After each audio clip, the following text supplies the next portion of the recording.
an inspirational story about the power of the mind. Chapter 1, The Noise Within. Elliot Graves was a 32-year-old tech consultant in Seattle. On the outside, he had it all: a six-figure income, an apartment with a view of the bay, and the kind of resume that made recruiters salivate. But none of it mattered, because Elliot was losing the war inside his own mind. He'd wake up every day with a feeling like static, unfocused, heavy, meaningless.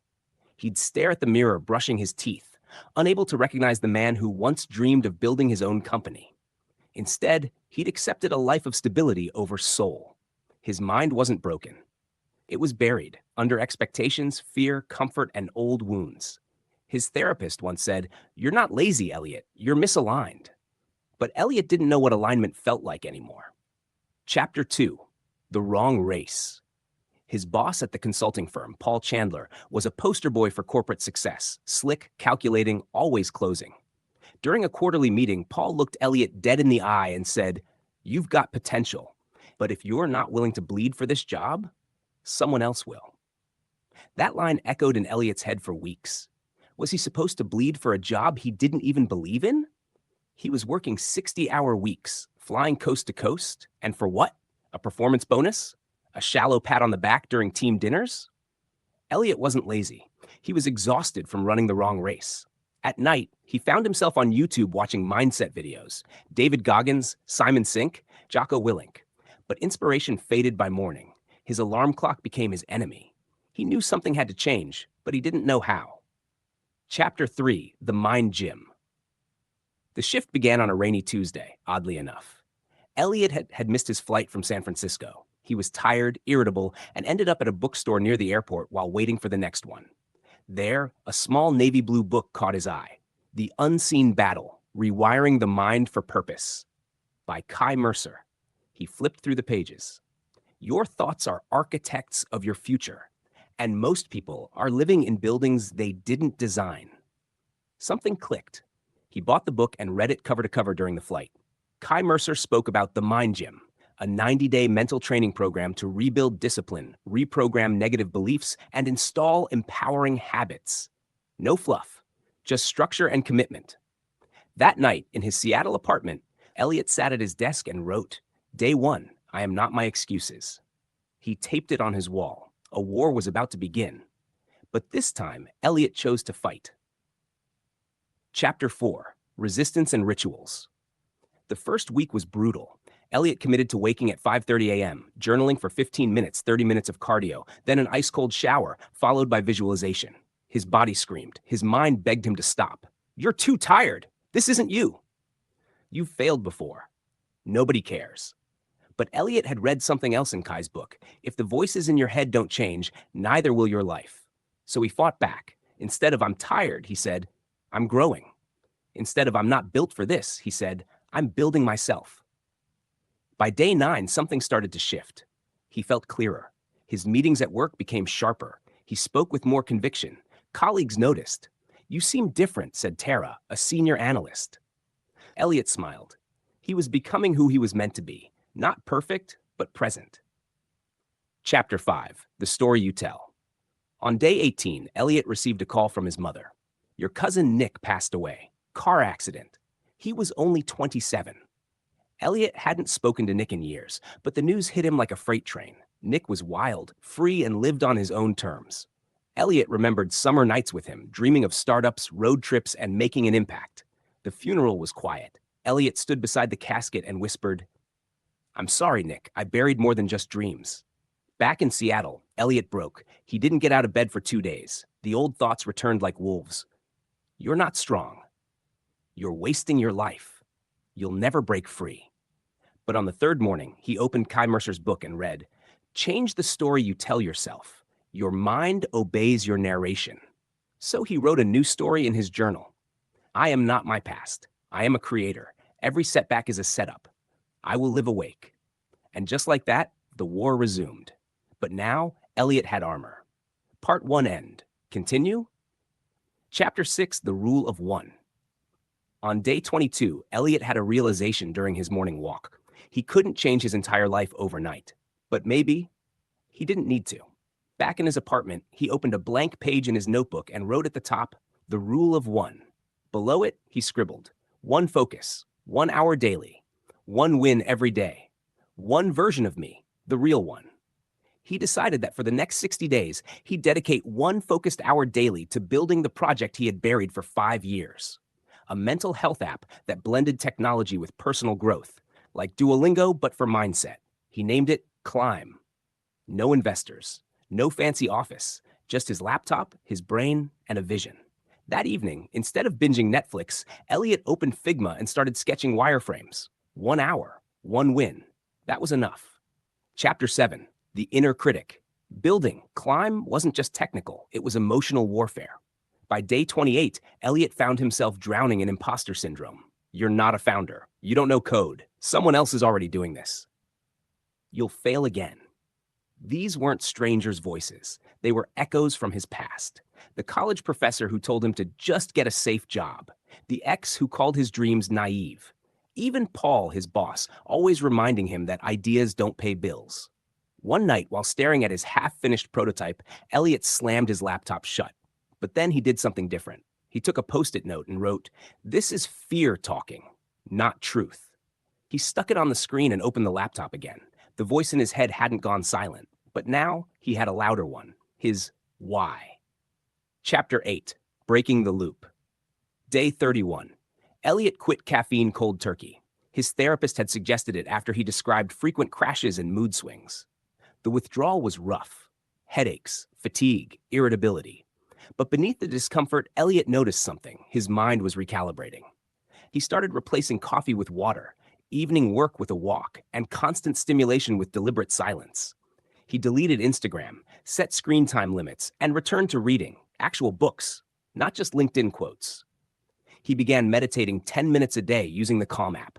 It felt ridiculous at first, sitting in silence while thoughts screamed. But slowly, the noise softened. He wasn't chasing dopamine anymore. He was learning to sit with discomfort and choose clarity. Elliot wasn't just building an app, he was becoming its first user, and every version of Climb reflected his own climb out of chaos. Chapter 9. The Trigger Test. Day 37 started beautifully. A solid morning routine, progress on the app, a thank you email from someone who'd read his Medium post titled, "Mindset isn't magic, it's muscle." But then the trigger hit. Paul, his boss, called unexpectedly. "We need you in Chicago tomorrow." Big pitch. "I'm counting on you, Graves." Elliot hadn't traveled for work in over a month. He'd been avoiding these trips. They pulled him away from Climb, from his routine, from his peace. "I'm not sure I can make it," Elliot said slowly. Paul snapped. "You don't get to be unsure. You're either in or you're replaceable." That line cut deeper than it should have.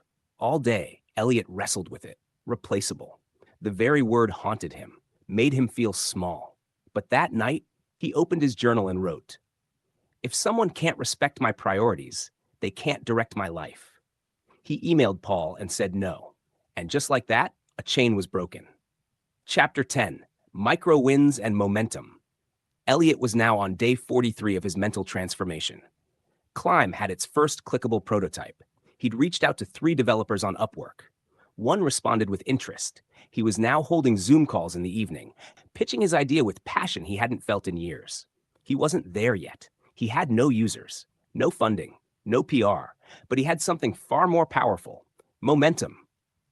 Every night, he added a sticker to a poster he'd drawn on his wall. The Unseen Battle, 90 days. It had 90 circles. Every sticker meant one more day of winning his morning, fighting his thoughts, choosing his purpose. Day 43's sticker was gold. He stood back and looked at the wall, almost half full.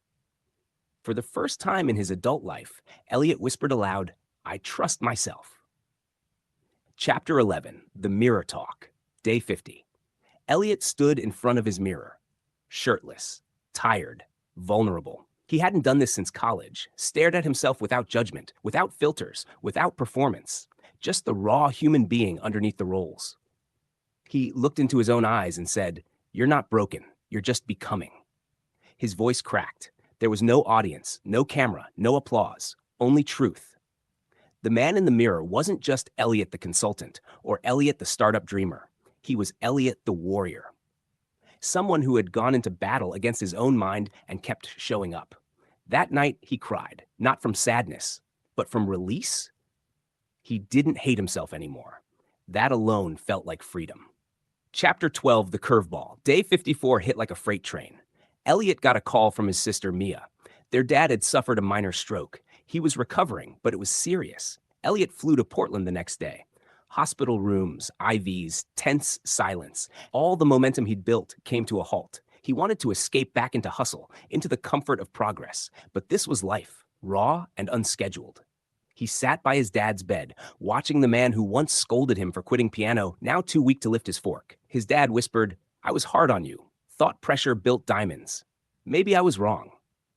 Elliot just held his hand. In that moment, climb didn't matter. Growth didn't matter. Only presence did. He stayed 3 days, and for the first time in years, he and his father laughed, not because things were perfect, but because they were finally real. Chapter 13, The 5 a.m. Club. Back in Seattle, day 58, Elliot was more committed than ever, not just to climb, but to living with intention. He started waking up at 5 a.m., joining a small online group called the 5 a.m. Club. Strangers around the world trying to build something out of themselves. Artists, coders, solopreneurs, students. Each morning, they checked in with 3 lines. 1, what are you building? 2, what are you resisting? 3, who are you becoming? Elliot's answers varied, but one morning on day 61, he typed, "I'm building a bridge from pain to purpose. I'm resisting the fear of being seen. I'm becoming someone I finally respect." He hit send. His eyes watered. And someone from the group replied, "You have no idea how much I needed to read that." For the first time, Elliot realized his journey wasn't just his. Chapter 14, The Pitch. Day 67. The email came at 8:14 a.m. "Elliot, loved your Medium article on mindset. Would you be open to pitching Climb to our early stage incubator? Signed, Maya Lee, founder, Mindspring Labs." Elliot froze. He stared at the screen, heart pounding. He had visualized this moment hundreds of times, but now that it was real, fear returned. What if I mess up? What if they laugh? What if I'm not ready? He shut the laptop, breathed, stood up, looked at the gold stickers on his wall. 67 wins. This was not luck. This was earned. He scheduled the pitch for Friday, practiced every night, rehearsed in front of friends, rewrote his script 10 times. When the day arrived, he wore his favorite black hoodie and showed up as himself, not polished, but authentic. He opened the Zoom, took a deep breath, and said, "My name is Elliot Graves. I didn't build this app to make noise. I built it because I used to want to disappear." Silence. Then Maya smiled. "Let's talk." Chapter 15, The Win That Matters. Day 70. Elliot got the email.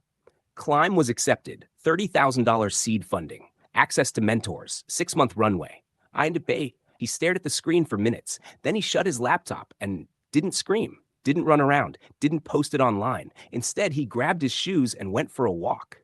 Because this wasn't the victory. It was a checkpoint. Climb had a long road ahead. So did he. But now he was unshakable. He texted Mia, "Tell Dad I'm finally doing something real." She replied, "He already knows." That night, he added a sticker to day 70, then sat in silence. His mind was no longer an enemy. It was a partner. Chapter 16, The Climb Never Ends. Day 90, the final sticker. He pressed it onto the wall, right above the words, "The Unseen Battle." Then he smiled. Not because the war was over, but because he finally understood. The climb never ends, but neither does the growth. And now he had legs strong enough to keep going. The end.